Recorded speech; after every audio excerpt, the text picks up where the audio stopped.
Okay. So good evening, all of you. Okay. So friends, we are discuss in our today's session about the transistor. That is a one type of a semiconductor device. Because you know that our topic name or our chapter name is the semiconductor device. That means in our today's session or in our whole chapter we are discuss about only semiconductor device. Okay. And among that we choose the our topic today for the explanation that is the transistor. ठीक आहे. आता बघा आपण आपल्या transistor जो आजचा जो point आहे तो कोणता ट्रान्झिस्टर, तो आपण काय करणार व्यवस्थित डिटेलमध्ये किंवा याचा जो इंट्रोडक्टरी पार्ट आहे तो आपण काय करणार याच्यामध्ये डिस्कस करणार आहे. याच्यानंतर लक्षात ठेवा ट्रान्झिस्टरचे आपले 3 लेक्चर होतील. ठीक आहे. आजचं, उद्याचं आणि एक परवायचं. ठीक आहे. त्याच्यामुळे व्यवस्थित लेक्चर करायचे. ट्रान्झिस्टर हा पॉईंट एकदम IMP आहे पेपरच्या देखील दृष्टीने. ठीक आहे. त्यामुळे याच्यामध्ये कोणीही मिस करायचं नाही लेक्चर. ठीक आहे. आता समजून घ्या ट्रान्झिस्टर समजण्यासाठी अगोदर काही की पॉईंट समजून घ्या. की पॉईंट म्हणजे काय, हे जर पॉईंट तुम्हाला समजले ठीक आहे तर तुम्हाला काय होईल लक्षात ठेवा. एक सेकंद. ओके. जर हे तुम्हाला पॉईंट व्यवस्थित समजले तर तुम्हाला जे आपले नेक्स्ट लेक्चर आहेत ते देखील समजायला काहीच अडचण येणार नाही. आता की पॉईंट लक्षात ठेवायचा, जो ट्रान्झिस्टर आहे तो कसा तयार होतो. पहिला की पॉईंट लक्षात ठेवा, ज्यावेळेस ट्रान्झिस्टर तयार करायचा असतो आपल्याला त्यावेळेस आपल्याला 2 PN जंक्शन डायोड लागतात. म्हणजे फॉर एक्झाम्पल काय आपल्याकडे थोडक्यात काय आहे समजून घ्या. हा थोडक्यात हा एक PN जंक्शन डायोड आहे आपल्याकडे आणि दुसरा हा काय आपल्याकडे PN जंक्शन डायोड आहे. ठीक आहे. हा काय थोडक्यात आपल्याकडे PN जंक्शन डायोड आहे. ज्यावेळेस लक्षात ठेवा ज्यावेळेस आपण 2 PN जंक्शन डायोड एकमेकाच्या कॉन्टॅक्ट मध्ये आणतो, बट इथं कंडिशन अशी असते की ज्यावेळेस तुम्ही 2 PN जंक्शन डायोड एकमेकांच्या कॉन्टॅक्ट मध्ये आणतील, ठीक आहे, अशा वेळेस या PN जंक्शनचं जे एक टर्मिनल आणि या PN जंक्शनचे एक टर्मिनल दोन्ही टर्मिनल मध्यभागी सेम पाहिजे. म्हणजे मिनिंग समजून घ्या.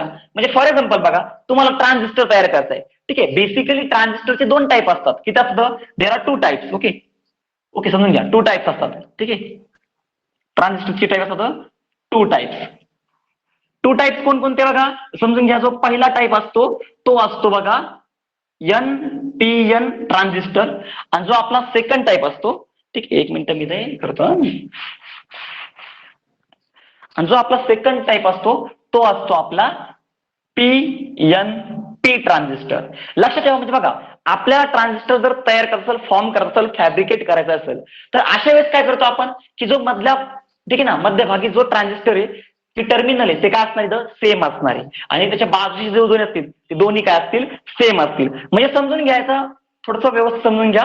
हे पहा तुम्हाला पहिला पॉईंट असं सांगितला की पॉईंट, ठीक आहे, की काय करतो आपला 2 PN junction diode are use. किती 2 PN जंक्शन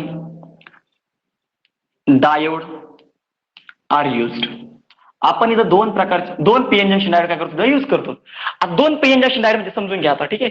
आता समजून घ्या.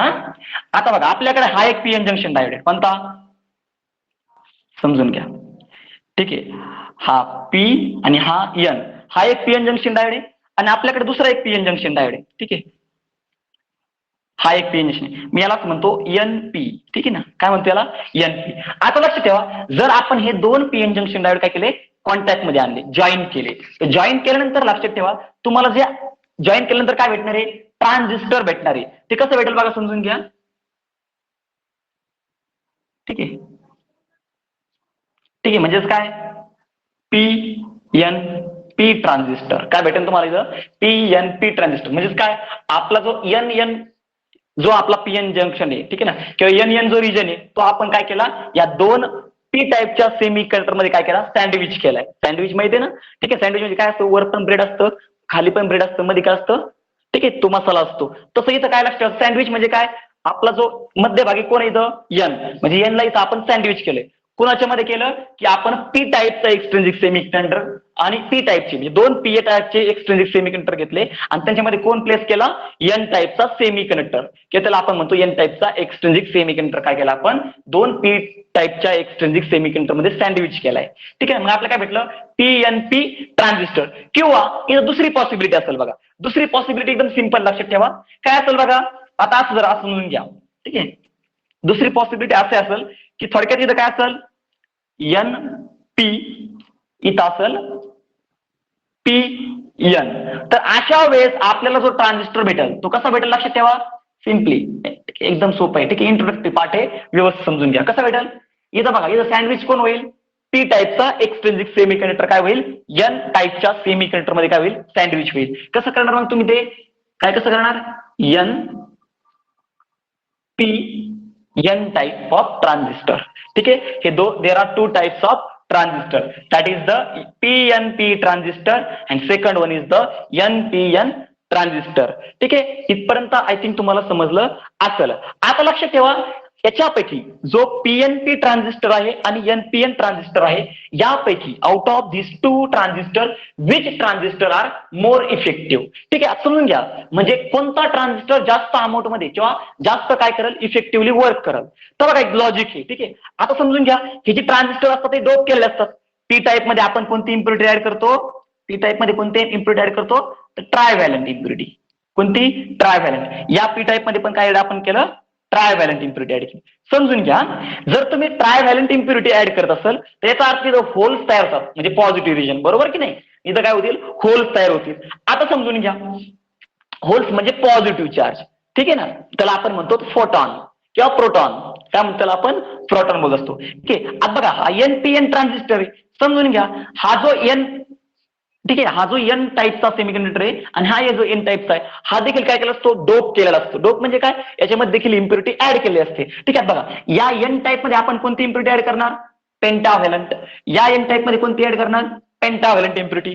आता एकदम लॉजिक आहे बघा, जर आपण ट्रायव्हॅलंट इम्प्युरिटी ऍड केली की नंबर ऑफ काय वाढतात, इथं चार्ज वाढतात. ठीक आहे, म्हणजे कोणते, पॉझिटिव्ह चार्ज वाढतात.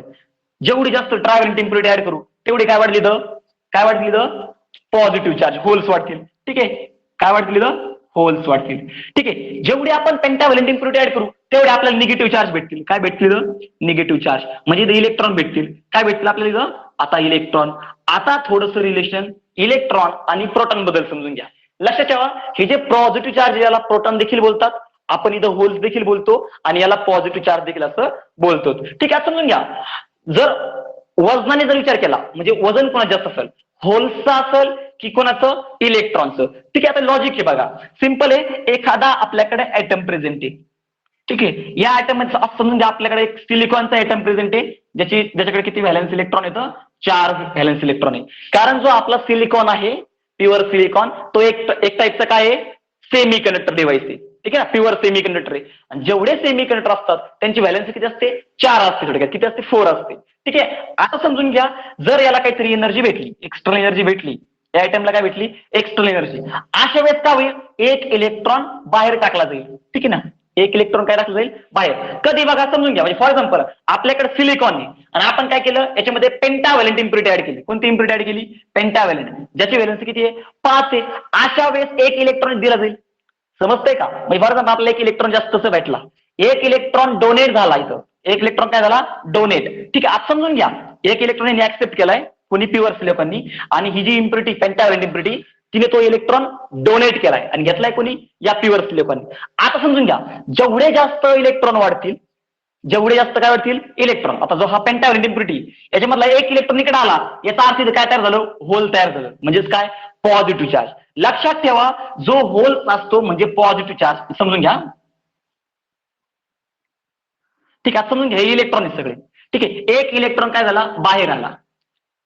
ठीक आहे, याला काहीतरी एनर्जी भेटली आणि एक इलेक्ट्रॉन काय झाला, इथं बाहेर आला. इलेक्ट्रॉन बाहेर आल्यानंतर इलेक्ट्रॉनची जी व्हॅकन्सी, रिकामी जागा, त्याला आपण काय बोलतो, होल्स बोलतो. काय बोलत त्याला, होल्स, म्हणजे पॉझिटिव्ह चार्ज. लक्षात ठेवा, होल्स हे मोबाईल नसतात. मोबाईल म्हणजे काय, ते मुव्हेबल नसतात. इलेक्ट्रॉन कशी मुव्हेबल असतात, एका जागेत दुसऱ्या जागेत जातात. ठीक आहे, लक्षात ठेवा, इलेक्ट्रॉनचं जे मास असतं, इलेक्ट्रॉनचं जे मास असतं, ठीक आहे ना, इलेक्ट्रॉनचं मास हे काय असतं, कमी असतं कुणापेक्षा, तर प्रोटॉनपेक्षा. कुणापेक्षा, प्रोटॉनच्या मासपेक्षा. म्हणजे प्रोटॉनचं मास म्हणजे पॉझिटिव्ह चार्जचं मास जास्त असतं आणि इलेक्ट्रॉनचं मास काय असतं, कमी असतं. आता तुम्ही म्हणता सर, आता तुम्ही मास बद्दल कशामुळे बोलू राहिले, मला तुम्हाला सांगायचं काय ऍक्च्युली, की पीएनपी आणि एनपीएन ट्रान्झिस्टर मध्ये इफेक्टिव्ह कोण आहे. आता समजून घ्या, इफेक्टिव्ह कोण असणार आहे बघा. आता इथं इलेक्ट्रॉन जास्त आहेत, कारण इथं कोणती इम्प्युरिटी ऍड केली आपण, पेंटाव्हॅलंट. पेंटाव्हॅलंट इम्प्युरिटी ऍड केल्या तर निगेटिव्ह चार्ज जास्त भेटली. आणि तुम्हाला माहिती, जेवढे जास्त अमाऊंट मध्ये आपल्याकडे इलेक्ट्रॉन असतील, किंवा आपण त्याला म्हणू फ्री इलेक्ट्रॉन, तेवढा तो इफेक्टिव्ह काय करत असतो, वर्क करत असतो. सिंपल आहे. आता समजून घ्या मासचा काय संबंध. तुम्हाला माहिती आहे बघा, न्यूटनचा जो सेकंड लॉ आहे त्याच्यानुसार आपल्याला फोर्सचं इक्वेशन भेटलं होतं बघा. फोर्स कसा करतात, force is equal to mass into acceleration. Mass into acceleration. जर हाच फॉर्म्युला आपण ऍक्सलरेशन साठी कॅल्क्युलेट केला म्हणजे ए इज इक्वल टू काय येईल, मास इज मल्टिप्लाय एफ ला काय होईल, डिवाइड होईल. म्हणजेच काय येईल, एफ अपॉन एम. आता तुम्ही म्हणता हे फॉर्म्युला का सांगतोय बघा, मास जेवढं जास्त तेवढं ऍक्सलरेशन कमी. का, कारण ऍक्सलरेशन आणि मास एकमेकांच्या इनव्हर्सली प्रपोर्शनल आहे. इनव्हर्सली प्रपोर्शनल म्हणजे काय, ज्यावेळेस दोन फिजिकल क्वांटिटी मधली एक फिजिकल क्वांटिटी कमी होते तर दुसरी क्वांटिटी ऑटोमॅटिकली वाढते, त्याला आपण म्हणतो इनव्हर्सली प्रपोर्शनल. आणि व्हॉट इज डायरेक्टली प्रपोर्शनल, जर एक फिजिकल क्वांटिटी कमी केली दुसरी देखील काय होते, कमी होते. किंवा एक जर वाढवली दुसरी देखील काय होते, वाढते. त्याला आपण म्हणतो डायरेक्टली प्रपोर्शनल. आता समजून घ्या लॉजिक आहे, इलेक्ट्रॉनचं मास हे प्रोटॉन म्हणजे पॉझिटिव्ह चार्ज मध्ये काय जर कम्पेअर केलं तर इलेक्ट्रॉनचं मास काय असतं, कमी असतं आणि होल्सचं काय असतं, जास्त असतं. 1 सेकंड. ओके, इलेक्ट्रॉनचं मास काय असतं, कमी असतं आणि होलचं मास काय असतं, जास्त असतं. ठीक आहे. आता समजून घ्या ज्याचं मास जास्त, 1 सेकंड हा, दिसतंय ना तुम्हाला, ठीक आहे. ओके ओके, ठीक आहे, समजून घ्या. Let's see. ठीक आहे, ज्याचं मास काय जास्त, ज्याचं मास जास्त त्याचं ऍक्सलरेशन काय कमी असणं. आज तुम्हाला सांगतो बरं का, आता बऱ्याच जणांना हे मास ऍक्सलरेशन समजत असेल. सिंपल सांगतो, दोन व्यक्ती तर एका व्यक्तीचं वजन जे आहे ते आहे 25 kg म्हणजे 25 किलोग्राम आहे आणि एका व्यक्तीचं वजन किती आहे, 100 kg. ठीक आहे, 1 क्विंटल आहे. ठीक आहे, दोघाला जर आपण पळायला सांगितलं, रन करायला सांगितलं, अशा वेळेस दोघांपैकी जास्त कोण पळल, जसं 25 kg. ठीक आहे, म्हणजे मास जेवढं कमी तेवढं ऍक्सलरेशन म्हणजे त्वरण काय असतं, जास्त असतं. गतिमानता काय असते, जास्त असते. तसंच आहे बघा, जर इलेक्ट्रॉनचं मास कमी असेल याचा अर्थ इलेक्ट्रॉन जास्तीत जास्त काय होईल, मूव्ह होईल. आणि प्रोटॉन मूव्ह होत नाही. का होत नाही, कारण बघा हा जो प्रोटॉन म्हणजे काय, होल्स. होल्स कोणासोबत आहेत, हा ऍटम येतो, ह्या ऍटम सोबत हे बाकीचे इलेक्ट्रॉन येतात. हे म्हणजे आता ऑटोमॅटिकली हा जो ऍटम आहे ऍटम सोबत याचं वेट मोजलं जातं. कोणाचं, होल्सचं. लक्षात ठेवा, कारण होल्सचं मोबाईल नाहीच आहे, तो फ्री आहे का, इलेक्ट्रॉन सारखा फ्री आहे का, नाहीये. याचा अर्थ इलेक्ट्रॉनचं मास हे होल्स पेक्षा काय असतं, कमी असतं. आणि ज्याचं मास कमी असतं त्याचं ऍक्सलरेशन काय असतं, जास्त असतं. या इक्वेशन वरून आपल्याला दिसून येतंय. ठीक आहे. आता समजून घ्या, जर बघा आपण आता इलेक्ट्रॉन संबंध लावा, इलेक्ट्रॉनचं मास हे कमी आहे त्यामुळे याचं ऍक्सलरेशन काय असेल, जास्त असेल. ठीक आहे, म्हणजे याचा अर्थ काय, इलेक्ट्रॉन जास्तीत जास्त अमाऊंट मध्ये काय होईल, मूव्ह होईल. इलेक्ट्रॉन जर जास्त मूव्ह होत असेल तर याचा अर्थ काय, तिथून जो करंट फ्लो होणार आहे तेव्हा जी इलेक्ट्रिसिटी कंडक्ट होणार आहे ती काय असणार आहे, जास्तीची असणार आहे. ठीक आहे, एवढं बेसिक आहे, काही अडचण नाही समजायला. आता समजून घ्या मग आपल्याला पीएनपी मध्ये का एनपीएन मध्ये ट्रान्झिस्टर, ह्या दोन ट्रान्झिस्टर पैकी आपल्याला कोणत्या ट्रान्झिस्टर मध्ये जास्त इलेक्ट्रॉन दिसतात, तर एनपीएन. कारण एनपीएन मध्ये निगेटिव्ह चार्ज जास्त असतात. निगेटिव्ह म्हणजे थोडक्यात इलेक्ट्रॉन जास्त आहेत. इलेक्ट्रॉन जेवढे जास्त इलेक्ट्रॉन आहेत याचा अर्थ त्यांचं जे मास आहे ते काय असणार आहे, कमी असणार आहे. मास कमी आहे याचा अर्थ काय, की त्यांचं जे ऍक्सलरेशन आहे ते खूप काय आहे, जास्त आहे. आणि जिथं ऍक्सलरेशन जास्त, गतिमानता जास्त असते, अशा वेळेस तिथं जी एनर्जी प्रोव्हाइड होणार आहे किंवा एनर्जी तयार होणार आहे ती जास्त अमाऊंट मध्ये तयार होत असते. ठीक आहे, एकदम बेसिक इंट्रोडक्शन आहे, काही अडचण येणार नाही तुम्हाला समजलं. ठीक आहे, 1 सेकंड.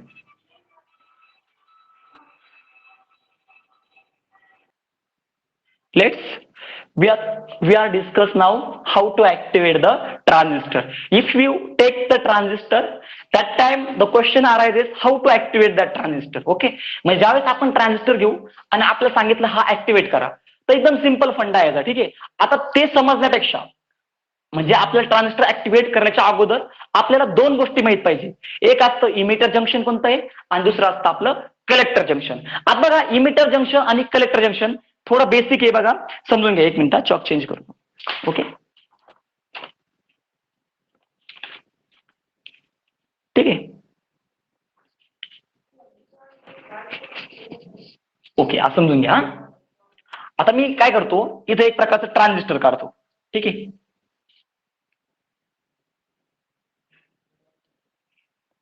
हा. आता बघा हे कोणतं ट्रान्झिस्टर, थोडक्यात एन पी एन ट्रान्झिस्टर. कोणतं, थोडक्यात एन पी एन ट्रान्झिस्टर. समजून घ्या, हा जो एन रिजन आहे ना, एन रिजन हा एकदम काय असतो, हेवीली डोप असतो. जास्त अमाऊंट मध्ये आपण डोपिंग केली असते, कुठं या ठिकाणी. त्यामुळे लक्षात ठेवा. ठीक आहे, ओके. काय असतो हेवी डेप. ठीक आहे, हा एन रिजन काय असतो हेवी डोप. ठीक आहे, इथं जास्त अमाऊंट मध्ये काय असतं इलेक्ट्रॉन प्रेझेंट असतात. ठीक आहे, इथं काय असतं जास्त अमाऊंट मध्ये इलेक्ट्रॉन आपले प्रेझेंट असतात. ठीक आहे, एन रिजन मध्ये. आज समजून घ्या, हा जो एन रिजन इकडचा याला म्हणतात इमिटर. याला काय म्हणतं इमिटर. जो इलेक्ट्रॉन काय करतो इमिट करतो, बाहेर टाकतो एकदम जास्त अमाऊंट मध्ये. ठीक आहे, त्याला म्हणतो आपण इमिटर. ठीक आहे, हा जो दिसतो तुम्हाला मधला, ठीक आहे, किंवा हा जो पार्ट दिसतो तुम्हाला याला म्हणतात बेस. याला काय बोलायचं बेस बोलायचं. ठीक आहे, आणि जो तुम्हाला हा दिसतो इकडचा पार्ट यांचा याला म्हणतात कलेक्टर. काय म्हणायचं कलेक्टर. आता समजा वर्किंग कसं होत असतं. कलेक्टर म्हणजे काय, हा पण इलेक्ट्रॉन काय करल कलेक्ट करल. इलेक्ट्रॉन कलेक्ट केल्यानंतर लक्षात ठेवा आपण त्याच्यामध्ये जास्त ऍड केलं काय केलेलं ऍड याच्यामध्ये इम्प्युरिटी भरपूर अमाऊंट मध्ये आपण ऍड केलेलं किंवा डोपिंग केली. डोपिंग केल्यामुळं या ट्रान्झिस्टर मध्ये जे इलेक्ट्रॉन प्रेझेंट आहेत ते इकून आलेलं जे नॉर्मल व्होल्टेज जरी असेल, नॉर्मल व्होल्टेज जरी आलं त्याचं एकदम आउटपुट व्होल्टेज काय भेटेल आपला जास्त भेटेल. ठीक आहे, म्हणजे याचा अर्थ काय केलं इथं यांनी एक प्रकारचं अँप्लिफायर केलं. इथं काय केलं इलेक्ट्रॉनला अँप्लिफाय केलं. जे इलेक्ट्रॉनिक सिग्नल आहेत ते काय केले आपण अँप्लिफाय केले. आता एकदम सिंपल बेसिक समजून घ्या. बघा हा जो दिसतो तुम्हाला पार्ट, ठीक आहे ना, 1 सेकंड हा, 1 सेकंड. ठीक आहे, समजून घ्या. आपण एक इमिटर दाखवलाय, एक बेस दाखवलाय आणि एक काय दाखवलाय कलेक्टर दाखवलाय. कलेक्टर काय करेल इलेक्ट्रॉन कलेक्ट करेल. ठीक आहे, आता बघा जो बेस येणार माझा पी रिजन दिसतो मला, ठीक आहे ना, हा पी रिजन. ठीक आहे, ट्रान्झिस्टरचं. ठीक आहे, हा जो पी रिजन असतो याच्यामध्ये होल्स असतात. ठीक आहे, पण ते जे होल्स असतात एकदम कमी अमाऊंट मध्ये असतात, एकदम लेस असतात. ठीक आहे, हे होल्स इथं. ठीक आहे, ह्या एन रिजन मध्ये देखील इलेक्ट्रॉन असतात, परंतु या एन रिजन कोणाचा कलेक्टर जो एन रिजन आहे तो काय असतो एकदम लेस डोपिंग असतो. म्हणजे फॉर एक्झाम्पल इथं पण इलेक्ट्रॉन आहेत पण एकदम काय इथं कमी आहेत. इलेक्ट्रॉन काय तिथं कमी आहेत. आता समजून घ्या इथं तुम्हाला दोन गोष्टी महत्वाच्या आहेत. म्हणजे तुम्हाला एखादा ट्रान्झिस्टर कसा ऍक्टिव्हेट करायचा हे सांगण्यासाठी तुम्हाला दोन गोष्टी माहित असणं महत्वाचं आहे. पहिली गोष्ट लक्षात ठेवा काय इमिटर जंक्शन. काय इमिटर जंक्शन. आणि आपलं दुसरी आहे बघा लक्षात ठेवा कलेक्टर जंक्शन. काय कलेक्टर जंक्शन. आता बघा इमिटर जंक्शन कसं म्हणणार तुम्ही बघा. फॉर एक्झाम्पल हा काय एक ठीक आहे एखादा ट्रान्झिस्टर. ठीक आहे, हा बघा हा एन आणि हा पी, याचा अर्थ याचा पी एन जंक्शन कोणतं आहे हे आहे. समजून घ्या. मग इमिटर जंक्शन कसं असेल इथं इमिटर कनेक्टेड आहे ना, मग हे इमिटरचं काय असणार इथं हे असणार आहे इमिटर जंक्शन. काय असणार इथं इमिटर जंक्शन. इजे बोलतो मी त्याला इजे. हे काय असणार आहे इमिटर जंक्शन. हा बघा हा पण पी एन जंक्शन डायोड आहे बरोबर का नाही. हा पी इकडचा हा पी पॉईंट आणि हा पी सेमीकंडक्टर. हा काय एन टाईपचा सेमीकंडक्टर. हा एक पी एन जंक्शन डायोड आहे आपल्याकडे आणि हा एक आहे. तुम्हाला माहिती आहे हे काय एक प्रकारचं ट्रान्झिस्टर आहे का, कारण याच्यामध्ये दोन प्रकारचे डायोड यूज केले. एक आहे एनपी म्हणजे थोडक्यात पीएन आणि हा पण पीएन. फक्त इथं आपण काय केलं हे उलट जोडले. एनपी म्हणलं म्हणजे पीएन जंक्शन आणि इथं पीएन जंक्शन डायोड. ठीक आहे, आता ठेवा जो इकडे इमिटर आहे इमिटर आणि हा जो पॉझिटिव्ह किंवा त्याला आपण म्हणतो पी टाईप ऑफ सेमीकंडक्टर याच्यामधलं जो हा जी हे जे जंक्शन आहे हे जे जंक्शन आहे तुम्हाला त्याला म्हणणार आपण इमिटर जंक्शन. काय बोलतो त्याला इमिटर जंक्शन. आणि या कलेक्टर मधलं आणि या पी टाईपच्या सेमीकंडक्टर मधलं जंक्शन आहे या पी आणि हा काय एन टाईपचं कलेक्टर. ठीक आहे, हे जे जंक्शन आहे याला म्हणतात कलेक्टर जंक्शन. काय म्हणतात त्याला कलेक्टर म्हणजे गोळा करणं कलेक्टर जंक्शन. ठीक आहे, आता बघा ट्रान्झिस्टर ऍक्टिव्हेट कसा केला तो लक्षात ठेवा. एकदम बेसिक की पॉईंट लक्षात ठेवायचं. ट्रान्झिस्टर ऍक्टिव्हेट करण्यासाठी लक्षात ठेवायचं इथं म्हणायचं बघा ईएफ. ओके, हे म्हणायचं ईएफ आणि लक्षात ठेवायचं सीआर. आता ईएफ म्हणजे काय बघा. ई म्हणजे काय ई म्हणजे इमिटर जंक्शन आणि सी म्हणजे काय कलेक्टर जंक्शन. पण एफ काय आणि आर काय सिंपल तुम्हाला माहिती बघा. जो आपला इमिटर जंक्शन आहे जे आपलं काय इमिटर जंक्शन म्हणजे थोडक्यात काय हे इमिटर आणि हा पी टाईप. समजून घ्या एक मिनिट. ठीक आहे बघा हे काय इथं बेस आहे हा बेस आहे आपला. आता समजून घ्या याचं जे ऍक्टिव्हेट करण्यासाठी ट्रान्झिस्टर कसं ऍक्टिव्हेट करतात एकदम सिंपल आहे बघा. फक्त एवढे की पॉईंट लक्षात ठेवायचं काय ईएफ आणि सी आर. ईएफ म्हणजे काय बघा ई म्हणजे emitter junction it is connected in a forward bias. F म्हणजे काय फॉरवर्ड बायस. जे इमिटर जंक्शन आहे ते काय करतं फॉरवर्ड बायस मध्ये जॉईन करायचं. म्हणजेच काय ईएफ म्हणजेच काय emitter junction in forward bias, FB, Facebook नाही, काय फॉरवर्ड बायस. आणि CR म्हणजेच काय, collector junction in reverse bias, म्हणजेच काय RB. काय RB म्हणजे जे आपलं इमिटर जंक्शन आहे, म्हणजे थोडक्यात काय, हे इमिटर आणि ह्या जो जंक्शन हे पण इमिटर जंक्शन आहे ना, याला पण आपण इमिटर जंक्शन म्हणू शकतो, याला देखील कलेक्टर, म्हणजे हे वरती नाव दिले मी फक्त खाली जास्त गर्दी होऊ नये म्हणून. ठीक आहे, हे जे इमिटर जंक्शन आणि हे जे सॉरी हा बघा, emitter junction in a forward bias म्हणजेच काय, हे जे इथून ते इथपर्यंत हे काय करायचं, फॉरवर्ड बायस मध्ये जॉईन करायचं. आपलं जे एक्सटर्नल बॅटरी असेल त्याला काय करायचं, ते फॉरवर्ड बायस मध्ये. आणि जो हा कलेक्टर आहे आणि हे जे जंक्शन आहे हे काय करायचं, रिव्हर्स बायस मध्ये असेल, त्याला आपण म्हणतो REV, रिव्हर्स बायस. आणि फॉरवर्ड बायस म्हणतात FWD, म्हणजेच काय फॉरवर्ड बायस. असं लक्षात असू द्या. ठीक आहे, बघा मग जर तुम्ही या ट्रान्झिस्टरला काय केलं, ट्रान्झिस्टरचं जे इमिटर जंक्शन आहे ते जर फॉरवर्ड बायस मध्ये जॉईन केलं, emitter junction in a forward bias and collector junction in a reverse bias, that time our transistor get activated. अशा वेळेस आपला ट्रान्झिस्टर काय होतो, ऍक्टिव्हेट केला जातो. ठीक आहे, आजचं सेशन आपला इथं संपतोय.